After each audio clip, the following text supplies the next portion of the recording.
ভালোবাসা একটা শব্দ, একটা অনুভব, আর একটা যন্ত্রণার নাম। সব প্রেমের শেষটা হয় না একসাথে থাকার মাঝে। কিছু প্রেম বেঁচে থাকে শুধু স্মৃতির পাতায়। আজ আমি আপনাদের শোনাব তেমনই এক গল্প, রাফি আর মিথিলার ভালোবাসা, যেখানে ছিল প্রতিজ্ঞা, অপেক্ষা, হারানো আর ফিরে দেখার কষ্ট। এই গল্পটা শুধু একজোড়া প্রেমিক প্রেমিকার না, এই গল্পটা তাদের জন্য যারা আজও রাতে নিঃশব্দে কাউকে মনে করে কাঁদে, বলে না কিছু, শুধু অনুভব করে। আমার নাম রাফি। বছর 6 আগের কথা। কলেজের প্রথম দিন, বই খাতা ঠিকঠাক করে ক্লাসে ঢুকলাম। কোলাহলের মাঝে এক মুহূর্তে চোখে পড়ল একটা মেয়ের মুখ। গোল চেহারা, চোখে কাজল, পরনে সাদা সালোয়ার কামিজ। চুপচাপ বসে আছে, যেন নিজের পৃথিবীতেই হারিয়ে গেছে। তার নাম ছিল মিথিলা। সেই প্রথম দিনটা যতবার মনে পড়ে, একটা শীতল বাতাস বয়ে যায় মনের মধ্যে। কোনো কথা হয়নি তখন, শুধু একটানা তাকিয়েছিলাম আর নিজের অজান্তেই একটা নাম মনে মনে বারবার উচ্চারণ করছিলাম, মিথিলা। পরের কিছুদিনে আমরা ধীরে ধীরে কাছাকাছি আসতে শুরু করলাম। গ্রুপ প্রজেক্ট, লাইব্রেরির পাশে দেখা, হঠাৎ করে একসাথে ক্যান্টিনে বসা, সবকিছু যেন নিজে থেকেই হয়ে যাচ্ছিল। একদিন খুব সহজভাবে আমি বলে ফেললাম, মিথিলা, জানি না এটা ঠিক কিনা, কিন্তু তোকে না দেখলে এখন দিনটা অসম্পূর্ণ লাগে। সে হেসে বলেছিল, তুই পাগল, কিন্তু ভালো, পাগলামিটা ভালোই লাগছে। সেদিনের সেই হেসে ফেলা ছিল আমাদের গল্পের সূচনা। আমাদের প্রেমটা ছিল সরল, নির্ভেজাল, কোনো বাহুল্য ছিল না, ছিল না অতিরিক্ত আধিক্যতা, ছিল শুধু একে অপরের জন্য সময়, মন আর নির্ভরতা। মিথিলা ছিল আমার আশ্রয়, আমি ছিলাম ওর ছায়া। পরীক্ষার আগে একে অপরকে নোটস পাঠানো, রেজাল্ট খারাপ হলে কাঁধে মাথা রেখে শান্ত করা, ঈদের দিন বিকেলে দেখা করতে গিয়ে ঘন্টার পর ঘন্টা অপেক্ষা করা, সবকিছুতেই ছিল একটা মায়া, একটা জীবন গড়ে তোলার ইচ্ছা। দুজনের মধ্যবিত্ত ঘরে ছেলেমেয়ে, তাই ভবিষ্যতের চিন্তা সব সময় ছিল। ও বলতো, রাফি, আমরা যেন শুধু প্রেমেই না থাকি, জীবনেও একসাথে থাকি। আমি হাসতাম, বলতাম, তোকে ছাড়া কিছু ভাবি না আমি। তখন বুঝিনি, জীবন তো শুধু ভাবনায় চলে না, বাস্তবতার খরস্রোতে অনেক সময় ভালোবাসার নৌকাও ডুবে যায়।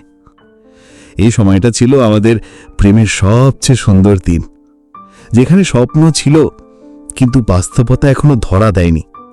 একটা পৃথিবী গড়ে উঠছিল, যেখানে শুধু ছিল রাফি আর মিথিলা আর তাদের অদেখা ভবিষ্যৎ। কলেজ শেষ হবার পর আমরা দুজনেই দুদিকে ভাগ হয়ে গেলাম। আমি ঢাকা চলে এলাম একটি প্রাইভেট ভার্সিটিতে পড়ার জন্য। মিথিলা রয়ে গেল আমাদের ছোট্ট শহরে বাবা মায়ের ইচ্ছাতে। ওর পরিবার একটু রক্ষণশীল ছিল, বিশেষ করে মেয়ে সন্তান নিয়ে অনেক বেশি সচেতন। প্রথম দিকে সব ঠিকই ছিল, ভিডিও কল, প্রতিদিন রাত 11টার পর ঘন্টা কথা। ভালোবাসা তো কমেনি একটু, বরং দূরত্ব যেন অনুভব বাড়িয়ে দিয়েছিল। মাঝে মাঝে ট্রেন ধরে হুট করে গিয়ে দেখা করে আসতাম।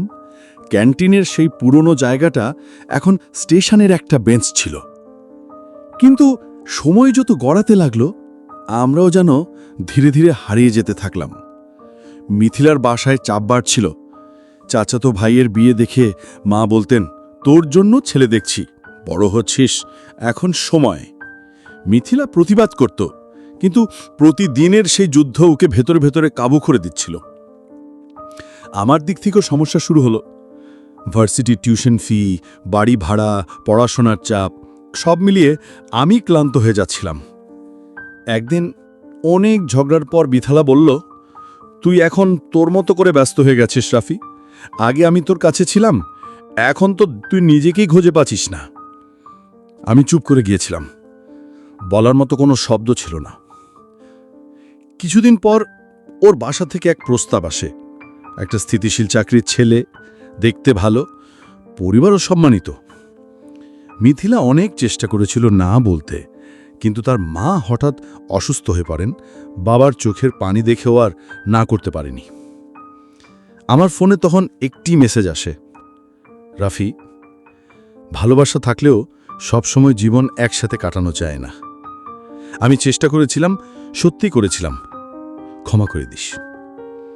আমি স্ক্রিনের দিকে তাকিয়েছিলাম, শুধু তাকিয়ে, ভেতরে কাঁদছিলাম, কিন্তু বাইরে এক ফোঁটা অশ্রু বের হয়নি। শুধু একটা অনুভূতি, আমার সবচেয়ে আপন মানুষটাকেও সমাজ, দায়িত্ব আর বাস্তবতা ছিনিয়ে নিল। ভালোবাসা ছিল, ভালোবাসা আজও আছে, কিন্তু ভালোবাসাতে কি সব কিছু হয়?